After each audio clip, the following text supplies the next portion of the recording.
141. The Horse and the Ass. A man had a horse and an ass. One day while they were on the road, the ass said to the horse, "Take a bit of my burden if you value my life." The horse turned a deaf ear, and the ass fell, exhausted, and died. Then the master transferred the load onto the horse, as well as the flayed skin of the ass.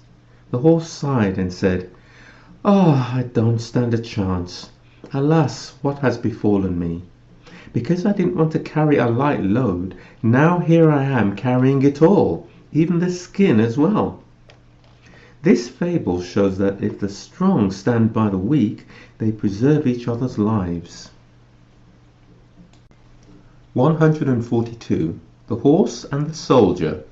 A soldier fed his horse well on barley as long as it was his companion, sharing all his toils and dangers for the duration of the war. But when the war ended, the horse was used to do manual work and to carry heavy loads, and was only given straw to eat. Meanwhile, another war was declared, and at the sound of the trumpet, the master bridled his horse, armed himself, and mounted. But the horse, having no strength, stumbled at each step. He said to his master, "Now go and line up among the foot soldiers, for from a horse you have changed me into an ass.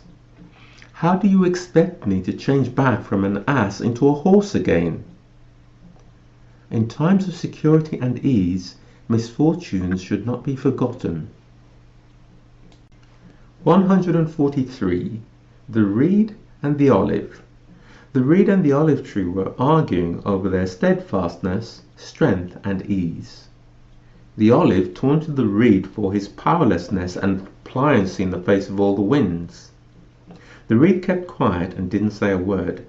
Then, not long after this, the wind blew violently. The reed, shaken and bent, escaped easily from it, but the olive tree, resisting the wind, was snapped by its force. The story shows that people who yield to circumstances and to superior power have the advantage over their stronger rivals. 144. The Camel who shat in the river. A camel was crossing a swiftly flowing river. He shat and immediately saw his own dung floating in front of him, carried by the rapidity of the current. "What is that there?" he asked himself. "That which was behind me I now see pass in front of me." This applies to a situation where the rabble and the idiot hold sway rather than the eminent and the sensible. 145. The Camel, the Elephant, and the Ape. The animals were consulting together on the choice of a king. The camel and the elephant admired themselves in the ranks of animals and argued over their vote, hoping to be chosen from among the others thanks to their great stature and their strength. But the ape declared that neither of them was suitable to reign. The camel, he said, because he never shows anger against wrongdoers, and the elephant because he runs away from piglets, a creature of which he is terrified, so he could never defend his subjects from them. This fable shows that sometimes it is only a small thing that bars the path to a great position. 146. The Camel and Zeus. The camel, seeing the bull have the advantage of horns, was envious of him and wanted to acquire some too. He went to find Zeus and begged him to furnish him with some horns. But Zeus, angry that he was not content already with his great size and with his strength, and wanted yet more, not only refused to add some horns, but proceeded to cut off a portion of his ears.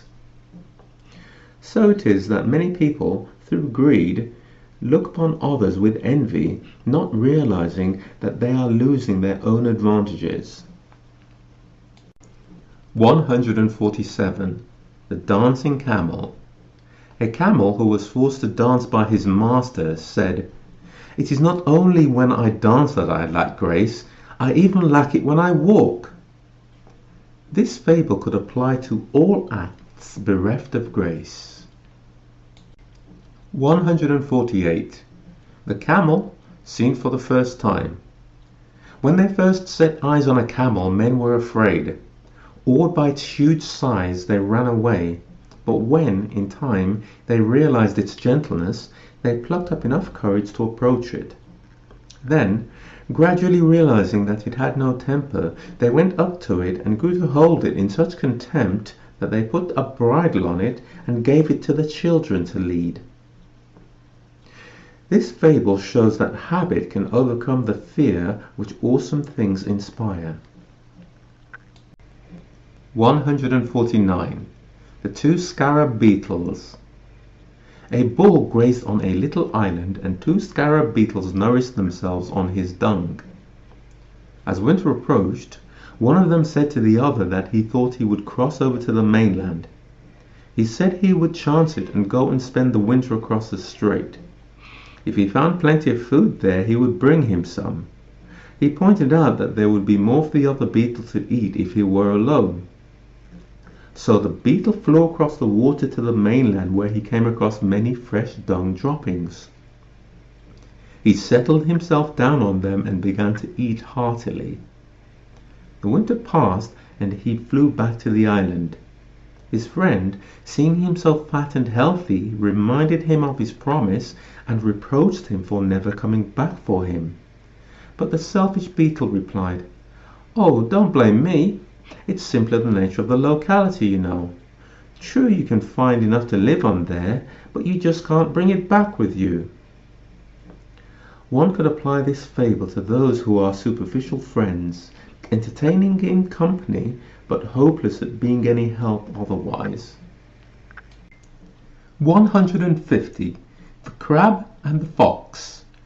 A crab, having climbed up out of the sea onto the shore, was pursuing his solitary life. A starving fox spotted him, and, as he had not a scrap of food to put between his teeth, he ran up and pounced on the crab to devour him. As he was about to be eaten, the crab cried out, "I deserve this fate. I, who lived in the sea, had the folly to imagine I could live on the land." It is thus with men also. Those who abandon their own occupations to mix themselves up in affairs which don't concern them meet with misfortune as a natural consequence. 151. The Crab and Her Mother. "Don't walk sideways," said a mother crab to her child, "and don't drag your sides against the wet rock." "Mother," the young crab replied, "if you want to teach me, walk straight yourself. I will watch you, and then I will copy you." When one reproves others, it is just as well to live straight and walk straight oneself before starting to preach a lesson. 152. The Walnut Tree. A walnut tree which grew on the edge of a path was constantly hit by a volley of stones. It said to itself with a sigh, "How unlucky I am that year after year I attract insult and suffering." This fable is aimed at people who don't withdraw from a source of annoyance for their own good. 153. The Beaver. The beaver is a four-footed animal who lives in pools. A beaver's genitals serve, it is said, to cure certain ailments. So when the beaver is spotted and pursued to be mutilated, since he knows why he is being hunted, he will run for a certain distance, and he will use the speed of his feet to remain intact. But when he sees himself about to be caught, he will bite off his own parts, throw them, and thus save his own life. Among men also, those are wise who, if attacked for their money, will sacrifice it rather than lose their lives. 154. The Gardener Watering the Vegetables. A man passed a gardener who was watering his vegetables, and he stopped to ask him why the wild vegetables were flourishing and vigorous, while the cultivated ones were sickly and puny. The gardener replied, "It's because the earth is a mother to the one and a stepmother to the others." Similarly, the children fed by a stepmother are not nourished like those who have their true mother.